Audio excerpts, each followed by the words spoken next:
இன்னைக்கு நம்ம நிறைய பேர் எதை மறக்கிறோம் அப்படின்னா, நான் ஆண்டவருடைய பிள்ளைங்கிறதே மறந்துடுறோம். நாம் வேதத்தை சுமக்கிறவன் அப்படின்றதை மறந்துடுறோம். நான் ஞானஸ்நானம் எடுத்திருக்கிறவன் அப்படின்றத மறந்துடுறோம். பாருங்க, உலகத்தில் இருக்கிற மனிதர்களுக்கும் நமக்கும் என்ன வித்தியாசம் இருக்குது? ஞானஸ்நானம் எடுத்தவர்களுக்கும் எடுக்காதவங்களுக்கும் என்ன வித்தியாசம் இருக்குது? பைபிளை தூக்கி சர்ச்சுக்கு வர்றவங்களுக்கும் வர்றாதவங்களுக்கும் என்ன வித்தியாசம் இருக்குது? ஒரு சண்டையில் உங்களுக்கும் அவங்களுக்கும் என்ன வித்தியாசம் இருக்குது? ஒரு வாக்குவாதத்தில் உங்களுக்கும் அவங்களுக்கும் என்ன வித்தியாசம் இருக்குது? அந்த வித்தியாசமே தெரியறதில்லை. ஆனால் அப்படி வித்தியாசமாக யார் தெரிகிறார்களோ அவர்களுக்காக யுத்தம் பண்ணுகிறதற்கு என் ஆண்டவர் நல்லவராய் இருக்கிறார்.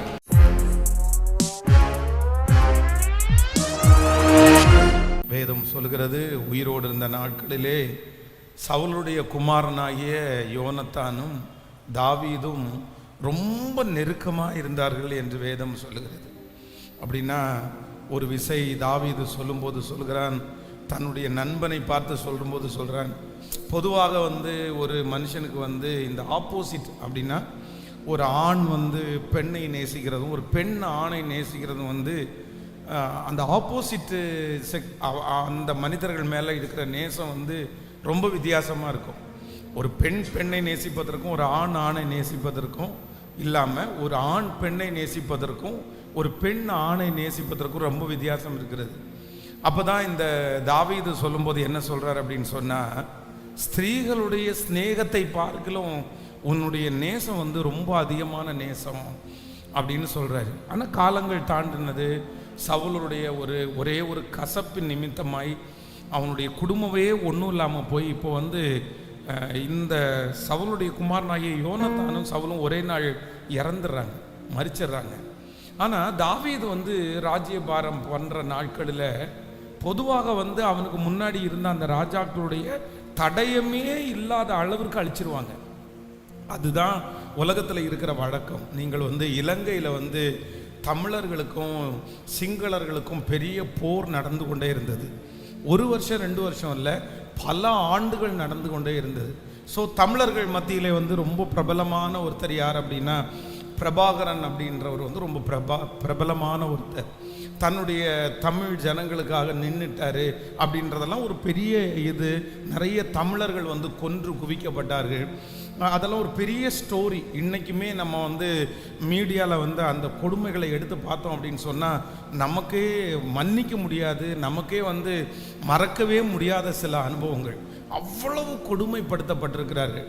ஆனால் இந்த சமீபமாக அந்த இலங்கையினுடைய அந்த பிரச்சனைகள் ஒரு முற்றுப்புள்ளி வந்தது போல் அதை ஸ்டாப் பண்ணுறது மாதிரி பண்ணிட்டாங்க. என்ன அப்படின்னா, அந்த பிரபாகரன் அப்படின்ற அந்த நபரை கொன்னுட்டாங்க அப்படின்றது மட்டுமல்லாமல், அவங்களுடைய பிள்ளைய பார்த்தீங்க அப்படின்னு சொன்னால் ரொம்ப சின்ன பையன்தான். அந்த யுத்தம் நடந்து கொண்டிருக்கும் போது அந்த பையனுக்கு ஒரு 13 வயசு 12 வயசு அந்த இதாக இருக்கும். ஆனால் அந்த பிள்ளையும் கூட உயிரோட வைக்காமல் கொன்னுட்டாங்க அப்படின்றதெல்லாம் நம்ம செய்தித்தாள்களில் வாசித்தோம். ஏன் அப்படின்னு சொன்னால், அவரை சார்ந்த யாருமோ உயிரோடு இருக்கக்கூடாது. அவங்க ஒருத்தரை நம்ம விட்டு வச்சா கூட அவங்க மூலமாக திரும்ப பிரச்சனை ஸ்டார்ட் ஆகும், அவங்க மூலமாக சமாதான குறைவு உண்டாகும் அப்படின்னு சொல்லி யாரையுமே உயிரோட வைக்கக்கூடாது என்று தீர்மானம் எடுத்தார்கள். அப்போ ஒரு ராஜ்யபாரத்தில் ஒரு ராஜாவினுடைய காலங்கள் முடிஞ்சிச்சு அப்படின்னு சொன்னால், அந்த அடுத்த ராஜாவாய் பொறுப்பெடுக்கிறவர் இவர் சமாதானமாக ராஜ்யபாரம் பண்ணி முடிச்சா விட்டுருவாங்க.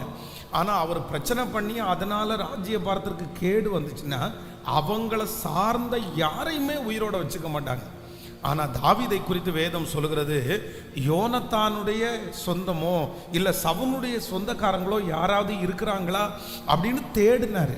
காரணம் என்ன அப்படின்னு சொன்னால், அவர்களுக்கு ஏதாவது ஒன்று கொடுத்து அவர்களை சந்தோஷப்படுத்தி அவர்களுக்கு ஒரு பொறுப்பை கொடுக்கறதுக்கு தேடும் போது தான் யோனத்தானுடைய குமாரன் ஒருத்தன் உயிரோடு இருக்கிறது. நீங்கள் 2 சாமுவேல் 9ஆம் அதிகாரம் 7ஆவது வசனத்தில் தாவீது அவனை பார்த்து, நீ பயப்படாதே, உன் தகப்பனாகிய யோனத்தானின் நிமித்தம் நான் நிச்சயமாய் உனக்கு தயை செய்து உன் தகப்பனாகிய சவுலின் நிலங்களை எல்லாம் உனக்கு திரும்ப கொடுப்பேன், நீ என் பந்தியிலே நித்தம் அப்பம் புசிப்பாய் என்றார். இன்னொரு விஷயம் கூட, அந்த வசனத்தை 7வது வசனத்தை வாசிக்க போகிறோம்.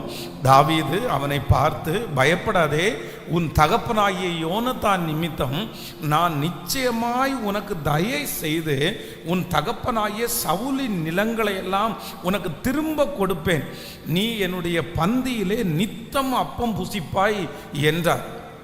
அடுத்த வசனம், அப்பொழுது அவன் வணங்கி, செத்த நாயை போல் இருக்கிற என்னை நீர் நோக்கி பார்க்கிறதற்கு உம்முடைய அடியான் எம்மாத்திரம் என்றார். நல்லா கவனிங்க ஆண்டவருடைய பிள்ளைகளே, இந்த இடத்துல என்ன நடக்குது அப்படின்னு சொன்னா, இந்த தாவீது ராஜ்யபாரத்திற்கு வந்த உடனே சவுலுடைய குடும்பத்தாரை அழிக்கிறதற்காக தேடல. யாராவது ஒருத்தர் உயிரோடு இருக்கிறாங்களா அப்படின்னு பார்த்தா, யோனத்தானுடைய மகன், 2 காலும் முடவனான ஒரு மகன், அந்த மகன் இருக்கிறான். உடனே என்ன சொல்றாரு அப்படின்னா, எப்பா உங்க அப்பா என்னை நேசித்த நேசம் ரொம்ப பெருசு, உங்க அப்பாவுக்காக நான் என்ன பண்ணுவேன் அப்படின்னு சொன்னா, உன்னை உயிரோட வச்சு உன்னுடைய தாத்தாவுடைய நிலங்களை எல்லாம் உனக்கு நான் தந்து நித்தம் என்னுடைய ராஜ சமூகத்தில் நீ அப்பம் புசிப்பாய் என்று அந்த மனுஷனுக்கு தாவீது சொல்லுகிறார். அப்போ ஆண்டவருடைய பிள்ளைகளை தன்னுடைய தகப்பனார் செய்தது, தன்னுடைய தாத்தா செய்தது, அந்த வம்சம் அப்படியே அழிந்து போகாதபடி தாவீதுனுடைய காலத்தில் அந்த பிள்ளைக்கு ஒரு மதிப்பு கொடுக்கப்பட்டிருக்கிறது. நீங்கள் ஒன்று மட்டும் எப்போவுமே மனசில் நினச்சிக்கோங்க, நீங்கள் ஆண்டவருக்காக செஞ்சது, நீங்கள் கர்த்தருக்காக பக்தி வைராக்கியம் பாராட்டுகிறது, நீங்கள் இன்னைக்கு இந்த உபவாச ஜெபத்தில் கலந்து கொள்ளுகிறது, பரிசுத்தத்திற்காக நீங்கள் போராடுகிறது, ஆண்டவருக்காக நீங்கள் விட்டு கொடுக்கிறது, ஆண்டவரை நினைச்சு நீங்க பண்ணுகிற ஊழியம், இது எல்லாத்துக்குமே ஆண்டவர் என்ன பண்ணுவார்னா, கண்டிப்பா உங்களுக்கு ஒரு பதில் தருவார், நிச்சயமா பதில் தருவார். நான் என்னுடைய கண் கூடாய் நான் கண்டிருக்கிறேன். அதான் போன வாரம் ஞாயிற்றுக்கிழமை கூட ஆண்டவர் நம்மோடு கூட பேசினாரு. நான் இளைஞனாயிருந்தேன், நான் முதிர் வயதுமுள்ளவனுமானேன், ஆனால் நீதிமானுடைய சன்னதி அப்பத்துக்கு இறந்து திரிந்ததை என்னுடைய கண்கள் கண்டதில்லை.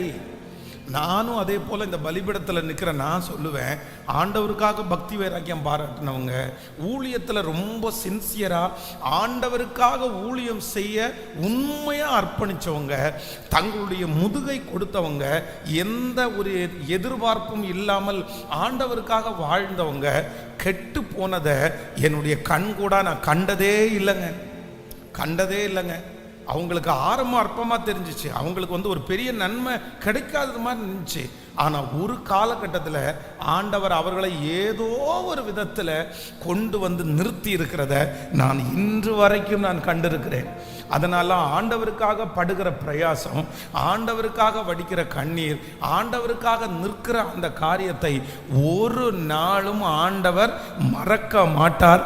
அப்படிப்பட்டவர்களுக்கு நிச்சயமாய் ஆண்டவர் ஒரு நாள் ஒரு வழியை திறப்பார்.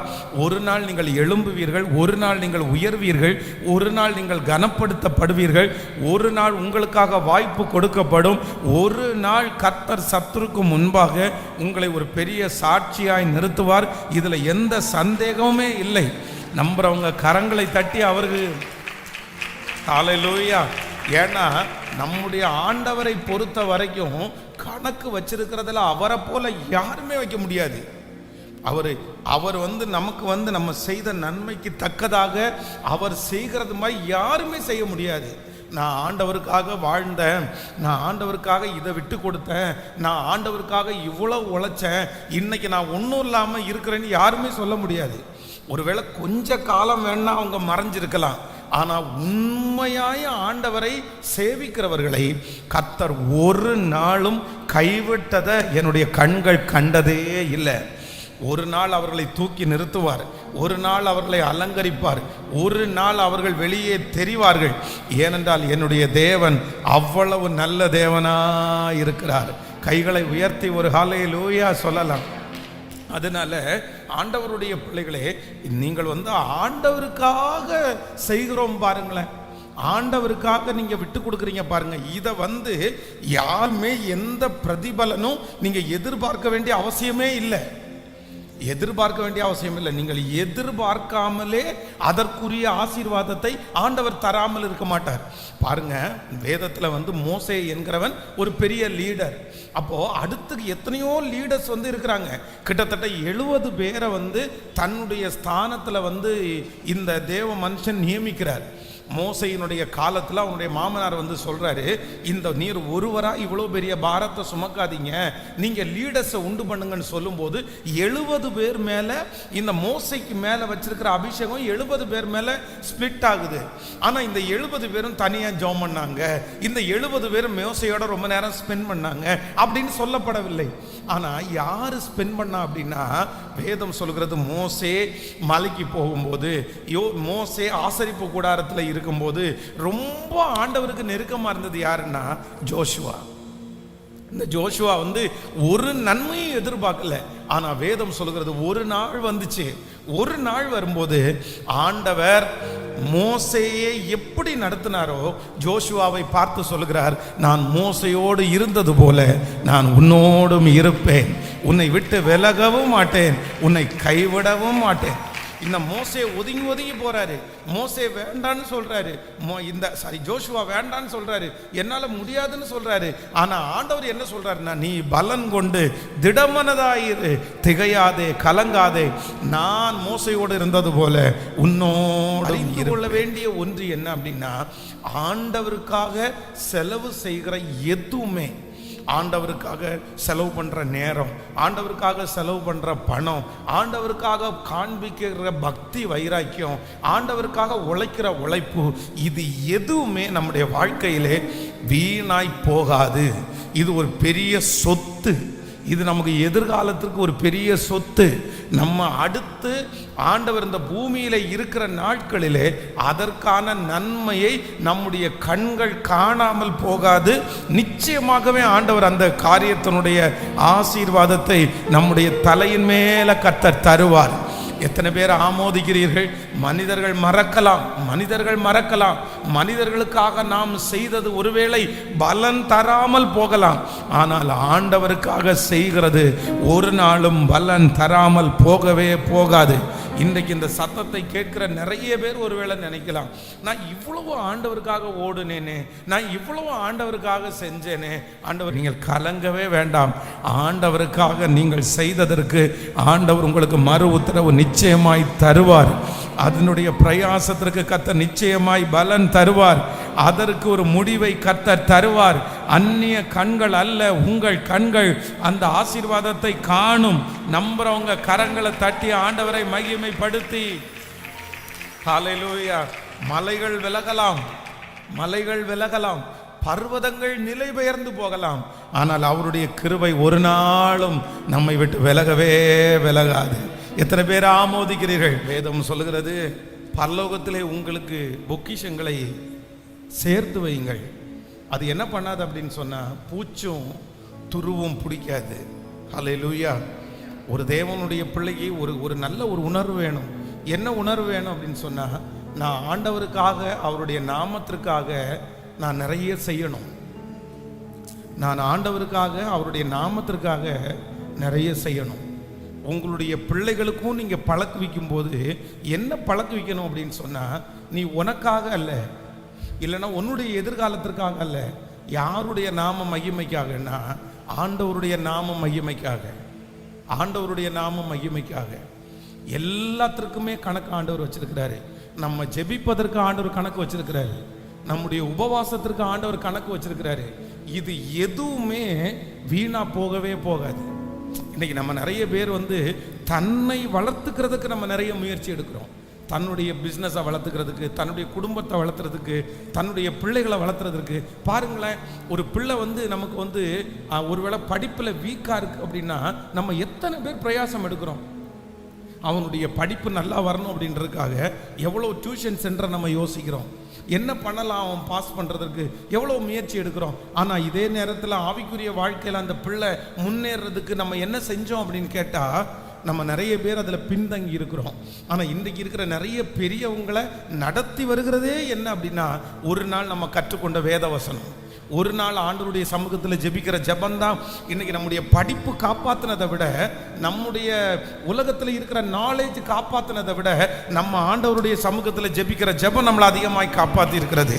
நாம் ஆண்டவருக்காக காண்பித்த அந்த பக்தி வைராக்கியம் நம்மளை காப்பாற்றி இருக்கிறது. ஆண்டவருக்காக நம்ம இழந்தோம், ஆனா இன்னைக்கு 10 மடங்கு கத்தரதை திரும்ப நமக்காக தந்திருக்கிறார். என்னுடைய வாழ்க்கையில நிறைய நான் என்ன பண்ணணும்னா, ஆண்டவருக்காக, அவருடைய நாமம் மகிமைக்காக, ஆண்டவருக்காக, அவருடைய மகிமைக்காக, இந்த மாதிரி நிறைய நான் 1 மணி நேரம் இன்னைக்கு உட்கார்ந்தேன் அப்படின்னு சொன்னா, ஆண்டவர் அதனுடைய கணக்கை கர்த்தர் வைத்திருக்கிறார். ஹல்லேலூயா. சேர்ந்து பாடலாமா? ஒரு நோட் அதிகம். எல்லாரும் சேர்ந்து. மலைகள் விலகி போனாலும், பர்வதங்கள் நிலை பெயர்ந்து போனாலும், என்னுடைய ஆண்டவர் ஒரு நாள் என்னை விட்டு அவர் விலகவே மாட்டார். சேர்ந்து கரங்களை தட்டி ஹல்லேலூயா. எல்லாருடைய கரங்களை தட்டி ஆமென்.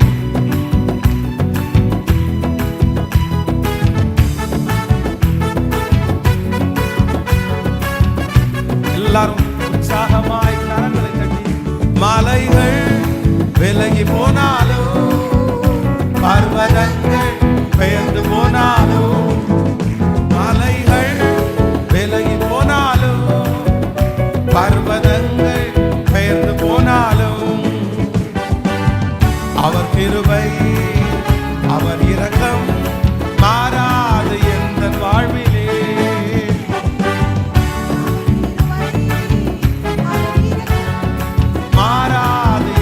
வாழ்விலே பாடும்.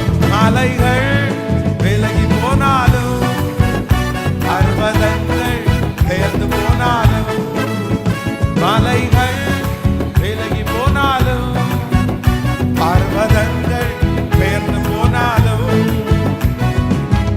அவர் கிருபை, அவர் இரக்கம் மாறாது எந்த வாழ்விலே. அவர் கிருபை, அவர் இரக்கம் மாறாது எந்த வாழ்விலே. என்னை விட்டு விலகாத ஆண்டவர், ஒருபோதும் கைவிடாத சிநேகிதர். என்னை விட்டு விலகாத ஆண்டவர், என்னை ஒருபோதும் கைவிடாத சிநேகிதர். எனக்காக ஜீவன் தந்த இரட்சகர், என் வாழ்வில் என்று போதுமானவர். எனக்காக ஜீவன் தந்த இரட்சகர், என் வாழ்வில் என்று போதுமானவர். மலைகள் பெயர்ந்து போனாலும், பர்வதங்கள் பாடும். மலைகள் பெயர்ந்து போனாலும்,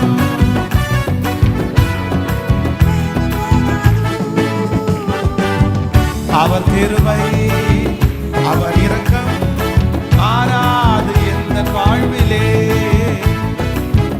அவர் கிருபை, அவர் இரக்கம் மாறாது எந்த வாழ்விலே.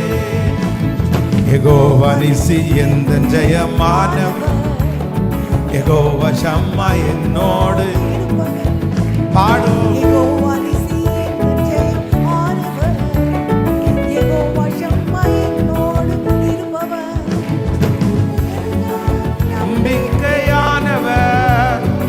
வாழ்வில் என்று போதுமானவர், என் வாழ்வில் நம்பிக்கையானவர், என் வாழ்வில் என்று போதுமானவர்.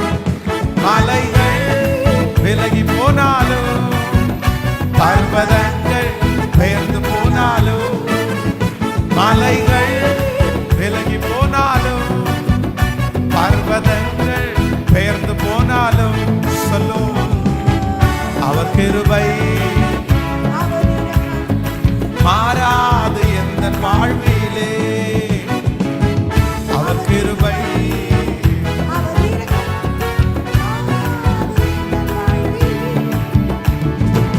ஹல்லேலூயா. மலைகள் விலகி போனாலும், பர்வதங்கள் நிலை பெயர்ந்து போனாலும், அவர் கிருபை மட்டும் என்னுடைய வாழ்க்கையிலே விலகவே விலகாது. அவருடைய நாமத்திற்காய் காண்பித்தது எதுவும் விலகவே விலகாது. ஆனால் என்ன அப்படின்னா, நம்முடைய மனசில் அவரை முழுமையாய் நினைத்து, நான் யாருக்காக செய்கிறேன் அப்படின்னா ஆண்டவருக்காக செய்கிறேன். அவர் யாருக்காக நான் பொறுத்து போறேன் அப்படின்னு சொன்னா ஆண்டவருக்காக நான் பொறுத்து போறேன். யாருக்காக நான் விட்டு கொடுக்குறேன் அப்படின்னு சொன்னா ஆண்டவருக்காக விட்டு கொடுக்குறேன். ஆண்டவருக்காக விட்டு கொடுக்குறேன். அப்போ ஒரு இடத்துல வந்து பேசுறதற்கு நமக்கு வந்து நிறைய பேசலாம், நம்ம நிறைய பேசலாம். யாருமே வந்து அந்த இடத்துல வந்து என்னை வந்து திட்ட முடியாது, என்னுடைய வாயை அடைக்க முடியாது. எனக்கு வந்து பேச்சு சுதந்திரம் இருக்குது, எனக்கு திட்டக்கூடிய சுதந்திரம் இருக்குது. ஆனால் நான் ஏன் அந்த இடத்துல பேசலை? நான் ஏன் அந்த இடத்துல அமைதியாக போகிறேன்? யாருக்காக அப்படின்னு சொன்னால் என் தேவனுக்காக, என் தேவனுக்காக. அப்போது ஒரு ஆண்டவருடைய பிள்ளைகளை நீங்கள் வந்து உங்கள் மனசில் ஒன்றை எப்பவுமே நினைங்க, ஆண்டவருக்காக நீங்கள் எதை இழந்தாலும் நிச்சயமாய் ஆண்டவர் உங்களுக்கு மறுபடியும் கொடுக்காம போகவே மாட்டார், போகவே மாட்டார். அப்போ யோசேப்பை குறித்து வேதம் சொல்லுகிறது, அந்த இடத்துல தப்பு பண்ணக்கூடிய சகல உரிமையும் அவருக்கு இருக்குது. அப்படின்னா யாருமே ஒன்றும் பிரச்சனை எல்லாம் ஒன்றும் இல்லை, எல்லாமே அவர் பண்ணிடலாம். யாரும் பார்க்கவும் இல்லை, யாருமே அவரை திட்ட போகிறதும் இல்லை. ஆனால் அவர் என்ன சொல்கிறாருன்னா அந்த இடத்துல, என் தேவனுக்கு விரோதமாக இவ்வளோ பெரிய பொல்லாங்க நான் எப்படி சொல்லுங்க, நான் எப்படி செய்வேன்? என்னுடைய அப்போ ஆண்டவர் மேலே அவ்வளவு பாசம் வச்சிருக்கிறாரு பாருங்களேன். நீங்கள் ஆதியாகமம் 39ஆம் அதிகாரத்தினுடைய 9வது வசனத்தை வாசித்து பார்ப்பீர்களானால், இந்த வீட்டிலே என்னிலும் பெரியவன் இல்லை, நீ அவருடைய மனைவியாய் இருக்கிறபடினால் உன்னை தவிர வேறு ஒன்றையும் அவர் எனக்கு விலக்கி வைக்கவில்லை. இப்படி இருக்க நான் இத்தனை பெரிய பொல்லாங்குக்கு உடன்பட்டு தேவனுக்கு விரோதமாய் பாவம் செய்வது எப்படி என்றான். எல்லாரும் சொல்லுங்க, இத்தனை பெரிய பொல்லாங்குக்கு உடன்பட்டு தேவனுக்கு விரோதமாய் சொல்லுங்க, தேவனுக்கு விரோதமாய் பாவம் செய்வது எப்படி? தேவனுக்கு விரோதமாய் பாவம் செய்வது எப்படி? அப்போ ஆண்டவருடைய பிள்ளைகளை ஒன்று நினைத்துக் கொள்ளுங்கள், உங்களுடைய முன்னாடி எது வந்து நிற்கணும்? எது வந்து நிற்கணும் சொல்லுங்க எல்லாருமே. உங்களுக்கு முன்னாடி தேவன் தான் வந்து நிற்கணும், தேவன் தான் வந்து நிற்கணும். எல்லாவற்றிலும் அப்படிதான், எல்லாவற்றிலும். அப்படி உங்களுக்கு முன்பாக ஆண்டவர் வந்து நிற்பாரானால் நீங்க ஆண்டவருக்காக எதெல்லாம் சாக்ரிஃபைஸ் பண்றீங்களோ, நீங்க எதெல்லாம் ஆண்டவருக்காக விட்டு கொடுக்குறீங்களோ, கண்டிப்பாக சொல்லுகிறேன், அதற்கு ஒரு நன்மையை நீங்க பெற்றுக்கொள்ளாம போகவே மாட்டீங்க, பெற்றுக்கொள்ளாம போகவே மாட்டீங்க. ஆண்டவர் வந்து அதுல நம்ம வந்து ஒரு காரியத்தை ஆண்டவருக்காக நம்ம செஞ்சோம் அப்படின்னா, நமக்காக ஆண்டவர் வந்து 10 காரியத்தை ஆண்டவர் நமக்காக செய்கிறதற்கு கர்த்தர் வல்லவரா இருக்கிறார். அவ்வளவு ஆண்டவர் நம்ம மேல பிரியமா இருப்பார். என் பிள்ளை எனக்காக இந்த காரியத்தை செஞ்சிருக்கிறான், என்னுடைய பிள்ளை எனக்காக இதை விட்டு கொடுக்குறான், நான் எப்படி அதை என் பிள்ளைக்காக செய்யாம இருப்பேன்? ஆண்டவர் நமக்காக அவ்வளவு பக்தி வைராக்கியம் காண்பிக்கிற தேவனா இருக்கிறார். எகிப்து தேசத்துல ஆண்டவரை முன்னாடி வச்சு கர்த்தருக்காக அந்த காரியத்தை செஞ்சான் பாருங்களேன். அந்த ஜனங்கள் கண்களுக்கு முன்பாகவே கர்த்தர் யோசேப்பினுடைய தலையை உயர்த்தி மேன்மைப்படுத்தினது உண்டானால், ஆண்டவருக்காக நீங்கள் செய்கிறதை கர்த்தர் ஒரு நாளும் உங்களுக்காக ஆண்டவர் வந்து செய்யாமல் கர்த்தர் இருக்கவே மாட்டார். அல்லேலூயா. ஆண்டவருக்காக நஷ்டப்படுவது நமக்கு சில நேரத்தில் ஆசீர்வாதம். நீங்கள் வந்து வேதத்தில் ஆபிரகாமனுடைய மகனாகிய ஈசாக்கு, இந்த ஈசாக்கு வந்து ஏசேக்க விட்டு கொடுத்ததுக்கு காரணம் என்ன? சித்தனாவை விட்டு கொடுத்ததுக்கு காரணம் என்ன? வேற ஒன்றும் கிடையாது, வேற ஒன்றும் கிடையாது. யாருக்காக சொல்லுங்க?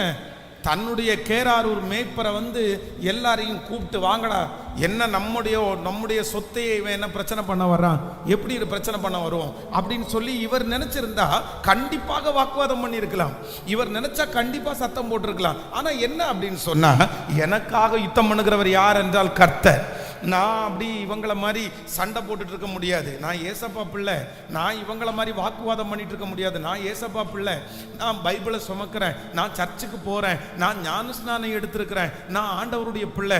ஒவ்வொரு தேவனுடைய பிள்ளையினுடைய இருதயத்திலையும் இந்த பேசிக் அனுபவம் கண்டிப்பா வேணும். இன்னைக்கு நம்ம நிறைய பேர் எதை மறக்கிறோம் அப்படின்னா, நான் ஆண்டவருடைய பிள்ளைங்கிறதே மறந்துடுறோம். நாம் வேதத்தை சுமக்கிறவன் அப்படின்றதை மறந்துடுறோம். நான் ஞான ஸ்நானம் எடுத்திருக்கிறவன் அப்படின்றத மறந்துடுறோம். பாருங்க, உலகத்தில் இருக்கிற மனிதர்களுக்கும் நமக்கும் என்ன வித்தியாசம் இருக்குது? ஞான ஸ்நானம் எடுத்தவர்களுக்கும் எடுக்காதவங்களுக்கும் என்ன வித்தியாசம் இருக்குது? பைபிளை தூக்கி சர்ச்சுக்கு வர்றவங்களுக்கும் வராதவங்களுக்கும் என்ன வித்தியாசம் இருக்குது? ஒரு சண்டையில உங்களுக்கும் அவங்களுக்கும் என்ன வித்தியாசம் இருக்குது? ஒரு வாக்குவாதத்தில் உங்களுக்கும் அவங்களுக்கும் என்ன வித்தியாசம் இருக்குது? அந்த வித்தியாசமே தெரியறது இல்லை. ஆனா அப்படி வித்தியாசமா யார் தெரிகிறார்களோ அவர்களுக்காக யுத்தம் பண்ணுகிறதற்கு என் ஆண்டவர் நல்லவரா இருக்கிறார். ஹல்லேலூயா. ஸோ இன்றையிலிருந்து எல்லாரும் ஒரு தீர்மானம் எடுக்க போறோம். என்ன தீர்மானம் அப்படின்னு சொன்னா, என் ஆண்டவருக்காக சொல்லுங்க பார்க்கலாம். ஒரு 10 டைம் சத்தமா சொல்லுங்க பார்க்கலாம். என் ஆண்டவருக்காக முழு பலத்தோட சொல்லுங்க. என் ஆண்டவருக்காக, என்ன ஆண்டவருக்காக எல்லாரும் சொல்லுங்க. என்ன ஆண்டவருக்காக நான் கண்டிப்பா அதை விட்டு தருவேன்.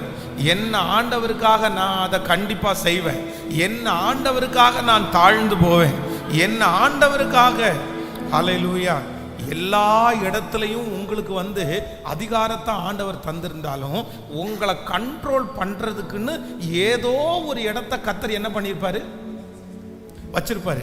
பக்கத்தில் இருக்கிற கையை பிடிச்சி சொல்லுங்க, உங்களுக்கு எந்த இடத்துல முள்ளு இல்லாவிட்டாலும் ஒரு முள்ளை சொல்லுங்க, எல்லாரும் சொல்லுங்க, ஒரு முள்ளு கண்டிப்பாக உங்க வாழ்க்கையில கண்டிப்பாக இருக்கும்.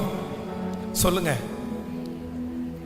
நீங்க எவ்வளவு பணத்தை சம்பாதிச்சாலும், நீங்க எவ்வளவு பெரிய போஸ்டிங்ல இருந்தாலும், எங்கேயாவது ஒரு இடத்துல உங்களை கேள்வி கேட்கறது மாதிரி ஒருத்தர் ஆண்டவர், உங்களை திட்டுறது மாதிரி ஒரு சூழ்நிலையை கர்த்தர், உங்க மன நோகடிக்கிறது மாதிரி ஒரு சூழ்நிலையை கர்த்தர் கேட்கல. இன்னும் நிறைய பேர் கண்டிப்பா வச்சிருப்பாரு. ஏன் அப்படின்னு சொன்னா, ஆண்டவர் இதுக்கு ஏன் ஆண்டவரே, நான் நல்லவன் தானே, நான் ஆண்டவரை தேடுறவன் தானே, நான் பரிசுத்தம் உள்ள பிள்ளை தானே, எனக்கு ஏன் இந்த முள்ள வச்சிருக்கிறீங்க அப்படின்னு தேவனுடைய மனுஷன் சவுல் பவுல் ஆண்டவரை கேட்கும்போது ஆண்டவர் ஒரே வார்த்தையில முடிச்சுட்டாரு, நீ உன்னை உயர்த்தாதபடிக்கு அது உன்னை குட்டும் சாத்தானுடைய தூதனாய் இருக்கிற. அதனால ஒரு முள்ளு எங்கேயாவது ஒரு இடத்துல கர்த்தர் என்ன பண்ணியிருப்பாரு? வச்சிருப்பாரு. அது நமக்கு தீமைக்கே இல்லை, நன்மைக்கு தான்.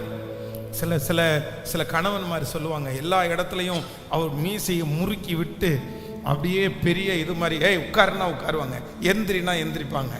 அவர் கையில் அவ்வளோ அதிகாரம் இருக்கும். கிட்டத்தட்ட 500 பேர் அவர்கிட்ட சம்பளம் வாங்கி அவர் சம்பளம் கொடுப்பாரு. நீ வானா ஒரு 100 பேர் வருவாங்க, அந்த மாதிரி இருப்பாங்க. ஆனால் பெத்த பிள்ளைக்கு முன்னாடி நிற்கும் போது அந்த புள்ள பார்த்தீங்கன்னா அந்த அப்பாவை ஆட்டி படைக்கும். என்னப்பா, என்ன கத்திட்டு கிடக்குறீங்க, என்ன சத்தம் போட்டிருக்கிறீங்க, இப்போ உட்காருறீங்களா இல்லையா, ஒழுங்கா சாப்பிட்றீங்களா இல்லையா, என்ன நினைச்சிட்டு இருக்கிற? எத்தனை பேர் எனக்கு கீழ்ப்படுகிறாங்க தெரியுமா? அவங்கெல்லாம் உங்களுக்கு கீழ்ப்படி தான் செய்வாங்க, நம்மளாலாம் அப்படி இருக்க முடியாது. அப்போ நம்ம எவ்வளவோ உயர்ந்த இடத்துல இருந்தாலும் கர்த்தர் நமக்கென்று ஒரு இடத்த கேட்கல. இந்த இடத்தையும் நம்முடைய ஆண்டவருடைய பிள்ளைகள் இல்ல, இதெல்லாம் எனக்கு இருக்கவே கூடாது.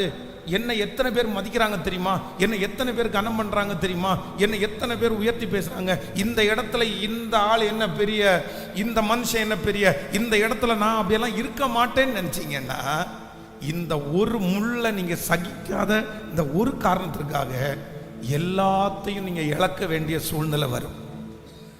ஆமேன்னு சொல்லுங்க. அப்ப இதுதான், அதை யாரு தான் வச்சிருக்கிறார்னா, கர்த்தரே நமக்கு வைத்திருக்கிறார், ஆண்டவரே நமக்கு வைத்திருக்கிறார். அவர் நம்மை விட்டு விலகாத ஆண்டவர். எல்லாரும் கரங்களை உயர்த்தி, ஆண்டவரே உமக்காக சகிப்பதற்கு, உமக்காக விட்டு கொடுக்கிறதற்கு எனக்கு பலன் தருகிற ஒரு நல்ல கண்மலை, நல்ல கண்மலை, நல்ல கண்மலை. மலைகள் விலகலாம், பர்வதங்கள் நிலவேர்ந்து போகலாம், ஆனால் என்னுடைய ஆண்டவருடைய கிருபை என்னை விட்டு ஒரு நாளும் அவர் விலகுவதே இல்லை, விலகுவதே இல்லை. என்னை ஆராய்ந்து அறிந்திருக்கிறார், என்னை ஆராய்ந்து அறிந்திருக்கிறார், என்னை ஆராய்ந்து அறிந்திருக்கிறார். முன்னும் பின்னும் நெருக்கி அவருடைய கரத்தை என் மேல் வைக்கிறார். ஹல்லேலூயா.